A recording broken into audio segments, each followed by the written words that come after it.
Hello and welcome to the Westminster Academy News with me, Onyx. And me, Ulix. Today's headlines are: Westminster Academy gets outstanding in the Ofsted report, and we look at forced adoptions in the 50s and 70s in Australia.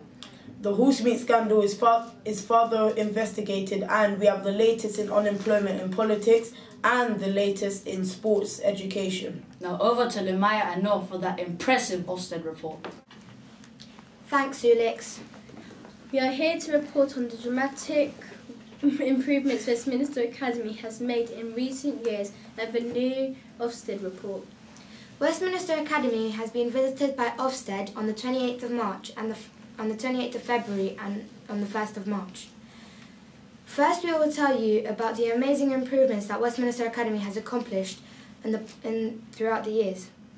In 2007, Westminster Academy students got 17% of A stars and C's in their GCSEs. But last year, in 2012, they achieved an amazing 75% of A stars to C's in their GCSEs. For this amazing improvement, Westminster Academy received a Best Improved in Westminster award.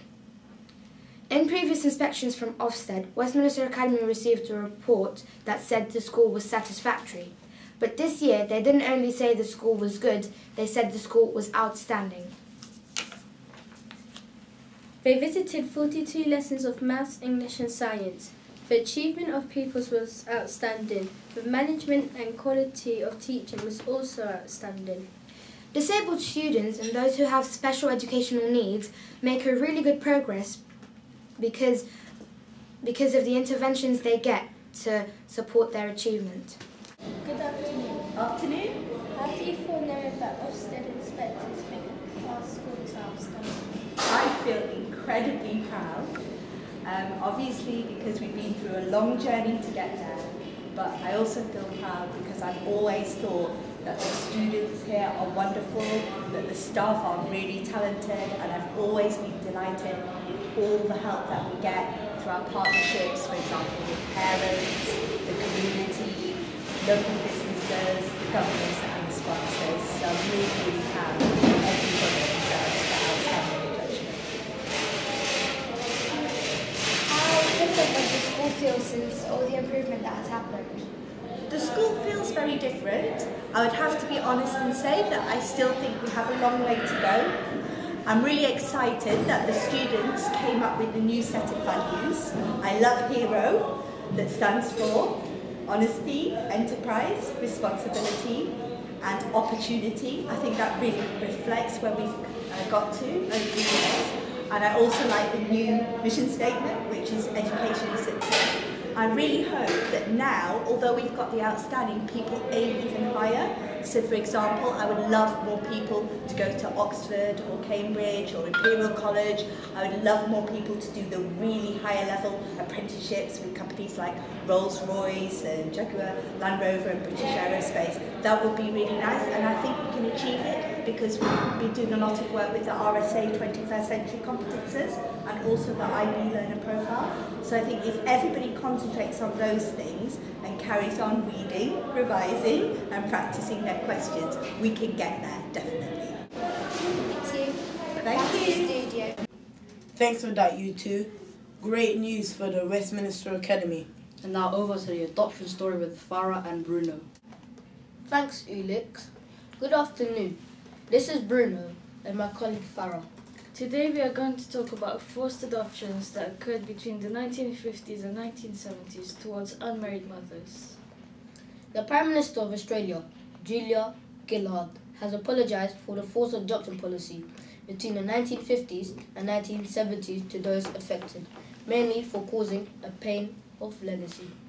Mothers, especially teenagers, were coerced into signing away their children and given away to childless married couples. Mothers had been denied knowledge of their rights, which meant they could not provide informed consent. Unmarried mothers had to give their child away until this day. However, they still haven't seen their children since then. Many broke down in tears during Julia's speech. We hope this closure to those affected. Back to you, Ulix. Thanks for that in-depth report, you two. And now to the investigation to the horse meat scandal with me and my colleague Indra. Recent studies have shown that small quantities of horse meat have been found in many processed meat products in many supermarkets. Today we discover how this has affected the customers' retail choices. More than half of customers have changed their shopping habits because of the horse meat scandal. Interesting. Over 2/3 of the population, or 68%, don't think enough is being done about labelling laws. Well, 44% of customers now check the labels before buying any processed products. Interesting. Now we switch over to the public of WA to see what they think about this issue. How do you feel about the horse meat scandal? Well, I'm quite disappointed that consumers have been lied to for such a long amount of time. I think it's quite scandalous. But to be honest, I'm not really that bothered. I'm still going to carry on eating beef burgers. And I think everyone else should too. How do you feel about the horse meat scandal? I think the horse meat scandal is very worrying, particularly for our trust that we have in the food industry in Britain. It's very difficult to trust the stuff that you're buying if you discover that they've been lying to you for years in the past. So it really worries me that all of the procedures and the regulations that I thought were in place clearly weren't as strong as I've been led to believe they were. Interesting views there. Only time will tell when it is the end of processed meat. Back to the studio. And now over to John for the political news. Here, who studied PPE in Oxford University. I'm going to ask you a question about UK unemployment. How do you feel about the unemployment rising? I think unemployment rising is one of the biggest problems that we face in Britain today, particularly the problem of youth unemployment, because if you have young people who are going into the labour force or eventually going to be going into the labour market and they haven't got all of the experience that they need to be doing very well, then obviously our workforce in 20, 30, 40 years won't be experienced enough to compete with the rest of the world. So youth unemployment is clearly one of the biggest problems I do think we face today.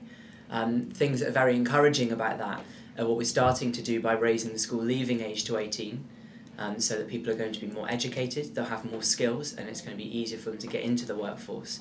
Particularly encouraged to see routes like apprenticeships opening up, so that people can go in, even if they don't want to stay and study, they can learn on the job whilst they're earning money. And it's really encouraging to see after National Apprenticeship Week a couple of weeks ago, lots more apprenticeships being offered for people who are leaving school, in that fantastic combination of study, developing skills and getting work experience that's going to mean that our economy is still able to compete on the global stage in years to come. Thank you very much. Thanks for that story, John. And now over to the sport and the... And welcome to WA Sports. My name is Matthew and this is CK. And here's CK with the sports. Today's basketball news. The Miami Heat take a great win with an amazing score, 98-95. The Cavaliers had an amazing play, but still didn't have what they needed. LeBron, the Miami Heat star player, made the points of 25 to 10 assists. Ellington, a player of the Cavaliers, took a score of 20. The Miami Heat take their 24th win in a row. The Heat erased 27-point deficit to extend streak. LeBron James records the triple-double to carry the Heat past the Cavs. Today's latest football news. Man United are currently first in the Premier League with a great 74 points. Man City have 59 points. Chelsea are third, having 55 points, and Tottenham have 54 points. Arsenal, being fifth, have 50 points. In the Premier League, Man United have scored 38 goals. Chelsea has scored the second most, which is 28 goals, and Tottenham has scored the least goals, which are 14 goals.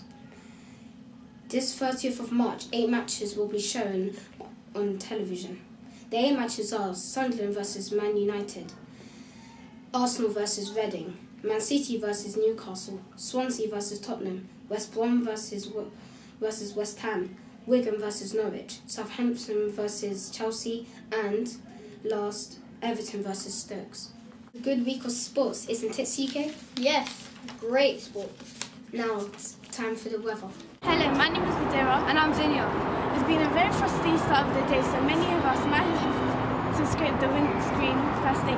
The good news is that it should be a dry day for many of us, with some blue sky and sunshine. Mind you, it will still feel cold for the rest of March. Temperatures ranging between 2 Celsius in the eastern Scotland to 7 in the Channel Islands. The bad news is that it's going to be wet across Northern Ireland, Wales and southwest England. And the outlook is for more snow. Back to the studio. Thanks for that, you guys. And it's a goodbye from me. And a goodbye from me. See you next year on Westminster Academy News.